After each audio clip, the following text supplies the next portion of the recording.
Imagine you're a farmer, back in first century Palestine. Oh, high stakes. Right.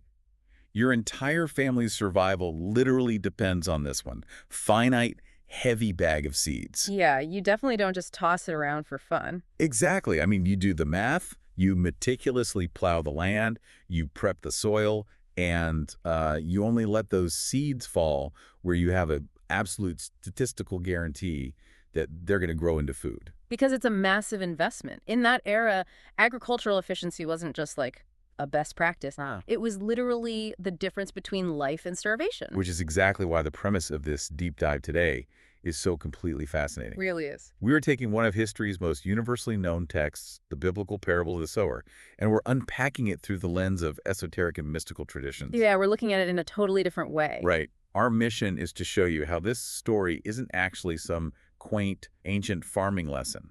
It's this profound, incredibly detailed map of your own consciousness. But to even see that map, you first have to realize that the farmer in this story is essentially committing agricultural malpractice. He really is. He is wildly, comically inefficient. Yeah, just recklessly throwing this precious seed onto solid rock, onto walking paths, and straight into weed-choked ditches. And the initial absurdity of that image is the entire point, right? Exactly.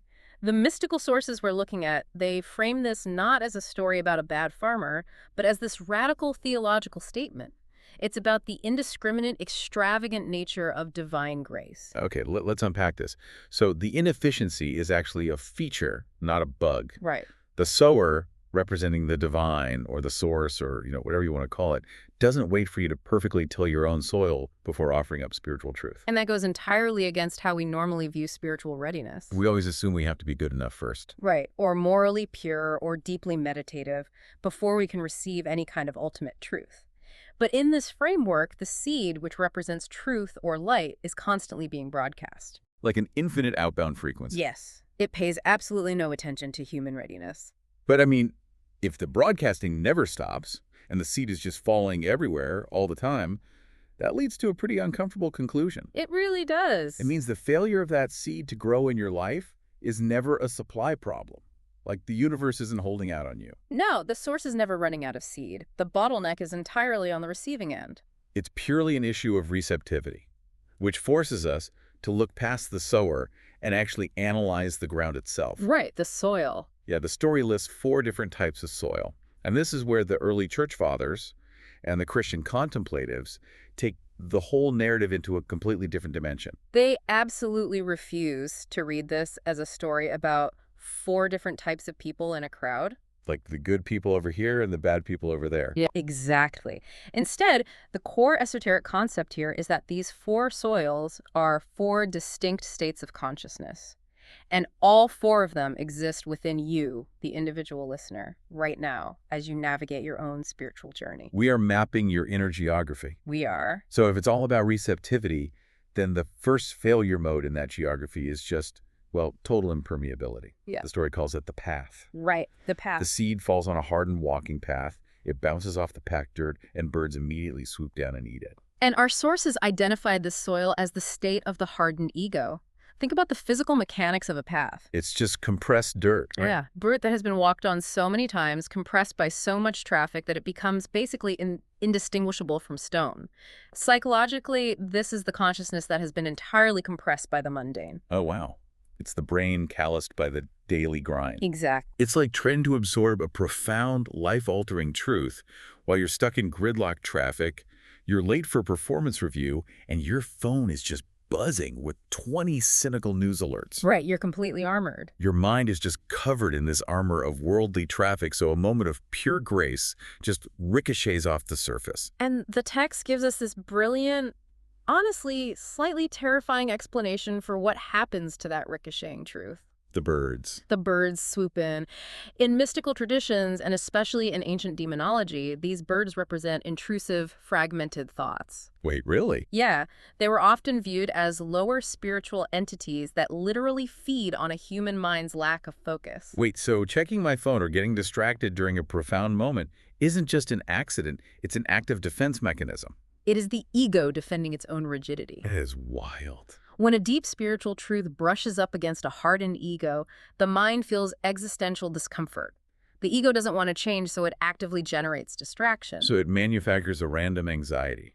Or a sudden urge to check your email, or a cynical, sarcastic judgment about whatever you just heard. Those are the birds. They steal the insight before it can even begin to penetrate the concrete. We've Exactly. all had those moments. You hear a concept that should fundamentally alter your worldview, and 3 seconds later you're wondering what you're going to have for lunch.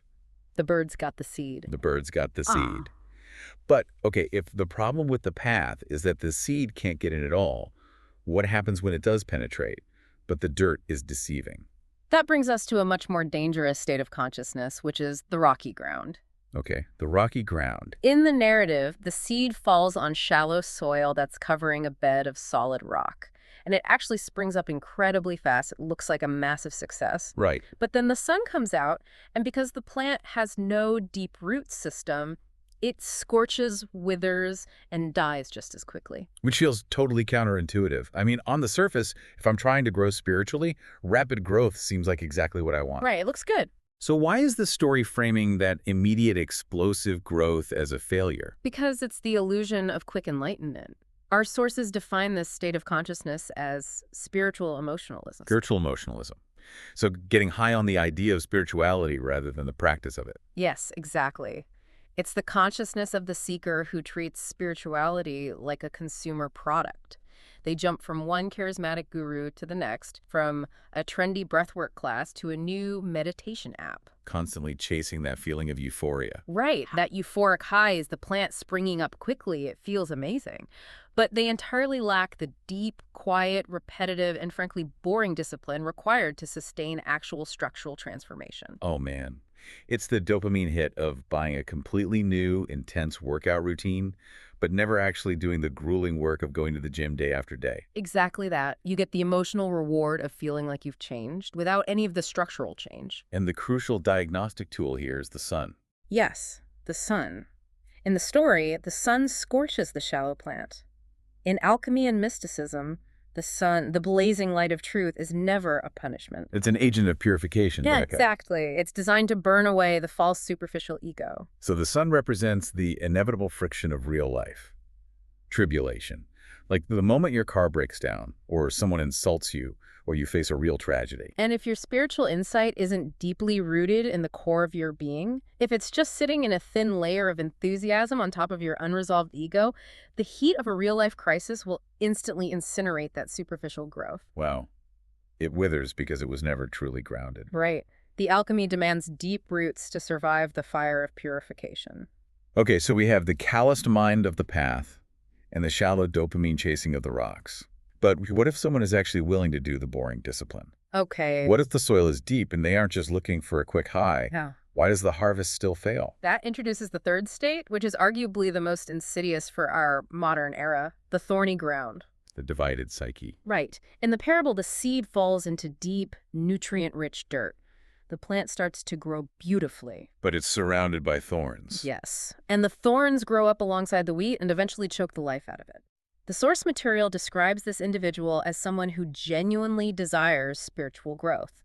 They are putting in the work. But their consciousness is simultaneously consumed by maintaining the illusion of material control and societal status. It is the ultimate attempt to serve two masters. You desperately want the grounded, unified spiritual life, but you are just as fiercely attached to the deceitfulness of wealth and the endless craving for external validation. Because spiritually speaking, an anxious mind is a crowded mind. That's a great way to put it. To put a mechanical metaphor on this, it's like your brain's CPU and RAM. It's like having 50 background tabs open on your computer. Oh, yeah, absolutely. 25 of those tabs are running high-definition videos of your past mistakes, and the other 25 tabs are running intense, predictive simulations of future disasters. And your system just crashes. Right. The spiritual truth is the main window you want to look at, but your system completely crashes because there is zero processing power left for the present moment. That is a phenomenal way to visualize what the text is saying because the sources specifically identify what those thorns are in temporal terms. Temporal terms, like Yeah. time. Yeah. The thorns represent anxiety, which is the consciousness living entirely in the future, and regret, which is the consciousness trapped in the past. Wow. And the divine spark can only exist in the present moment. Right, it has to be now. But your psyche's energy is being violently drained by the thorns of tomorrow's worries and yesterday's ghosts. The plant is choked because it's being starved of your attention. The nutrients of your consciousness are being diverted to feed your anxieties. But this is where I want to push back or at least demand some practical mechanics, because identifying the problem is easy. Oh, for sure. We all know we're anxious. If I recognize that the thorns of anxiety and regret are crashing my system if my soil is full of weeds, how do I actually clear the ram? Right, what's the practical step? Yeah, what is a practical mechanism to get out of the thorns and become the final state, the good soil? Well, this is where the esoteric traditions, like Christian contemplation or Zen, get incredibly practical, but also deeply uncomfortable. Uncomfortable how? To overcome the thorns, these traditions point to a core practice called kenosis. Kenosis. Yeah, it's a Greek term that translates to the deliberate, ongoing self-emptying of the ego. Wait, that goes entirely against our modern self-improvement culture. Completely. I mean, we are constantly told to stack habits, add routines, acquire more knowledge, read more books. We treat spiritual growth like hoarding. And kenosis argues the exact opposite. You don't need more, you need drastically less. So how does that work with anxiety? The process of self-emptying requires you to actively surrender the illusion of material control. Our entire society is built on the promise that if you just acquire enough wealth, or the right job title, or enough social capital, you will finally be safe from the chaos of the world. Which is a terrifying thing to let go of. Yeah. You're asking someone to drop their armor. Kenosis requires you to look at that armor, recognize that it is paper-thin and fundamentally useless against existential reality, and just let go of the grasping. So you have to literally practice being in the void of the present moment. Right. Clearing the debris of the past and the future. You aren't fighting the thorns with a sword, you are starving them to death by removing your attention from them. You stop watering the weeds. Exactly. And the sources also use this intense imagery of allowing your mind to be tilled. Like a plow breaking up the dirt, which sounds incredibly painful. The tilling is the hardest part of becoming the good soil. Letting yourself be tilled means allowing your rigid certainties to be shattered. How does that usually happen? It usually happens through a profound encounter with humility or through unavoidable suffering. It is the painful, messy process of transforming a hardened, defensive path back into a soft, receptive void. The ego literally has to crack open to receive the seed. It really does. Okay, let's assume for a moment someone actually survives the tilling. They practice the self-emptying, they starve the thorns. Yeah, they've done the work. They are finally the good soil, totally integrated and open. The harvest comes. The plant grows and it thrives beautifully. But the parable doesn't end with a generic happily ever after. No, it gets very specific. Right. The text notes that there are 3 distinct mathematical yields for this good soil. It produces 30, 60, and 100 times what was sown. Which is weird, right? Yeah. Is this just ancient poetic exaggeration to sound impressive? Or is there a functional reason for these 3 specific tiers? Well, the early church fathers, figures like Origen and Jerome, they refused to see these as random multipliers. And we should note, these weren't fringe mystics. These were the intellectual heavyweights architecting early Christian theology. Absolutely. And they saw these numbers as a highly specific, progressive map of spiritual maturity. So even after you become the good soil, you aren't finished. There are levels to the harvest. Exactly. These 3 numbers represent the 3 distinct sequential stages of union with the divine. The first stage, the 30-fold yield, is the beginner stage of the awakened soul, known as the stage of purification. Purification. Okay, how did that stage function in daily life? Well, at the 30-fold level, you are living an ethical, grounded life. You have largely defeated the obvious distractions of the world. The thorns are gone. But there's still immense internal friction. Like what? You still wrestle with the remnants of your own ego. Oh, I see. So I'm doing the right things, I'm being kind, I'm meditating, but I'm still sort of white-knuckling it. I'm making it about my own spiritual achievement. Yes. The focus is still on the I. I am being good. I am resisting temptation. It requires a lot of conscious effort. Got it. It's a necessary and beautiful stage, but it is entirely egocentric. Which implies the next stage pushes past that self-obsession. What does it take to move to the 60-fold yield? The 60-fold is the intermediate stage, known as illumination. Moving from 30 to 60 is moving from effort to effortlessness. Effortless. Well, At this point, the soul isn't just wrestling its own ego, it is flooded with profound, intuitive, divine insight. How does that manifest outwardly? Like, how would you see it in someone? It manifests as deep, radiating compassion for humanity and a total loss of worldly gravity. A loss of worldly gravity. Yeah, you aren't forcing yourself to let go of wealth or status anymore. You genuinely, effortlessly do not care about them because you are illuminated by a reality that makes material obsession look absurd. The friction is just gone. The Entirely. things of the world just lose their gravitational pull. Yeah. That sounds incredibly peaceful.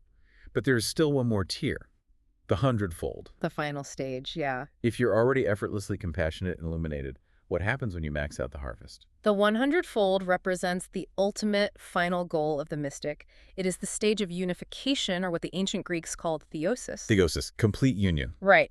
At the 100-fold level, the illusion of separation is entirely obliterated. There is no longer a you trying to follow God. The boundaries of the self have dissolved. That's a huge concept. It is. Your will is perfectly, seamlessly aligned with the divine will. As the mystic saying goes, the drop of water has returned to the ocean. You cannot tell where the drop ends and the ocean begins. 30, 60, 100.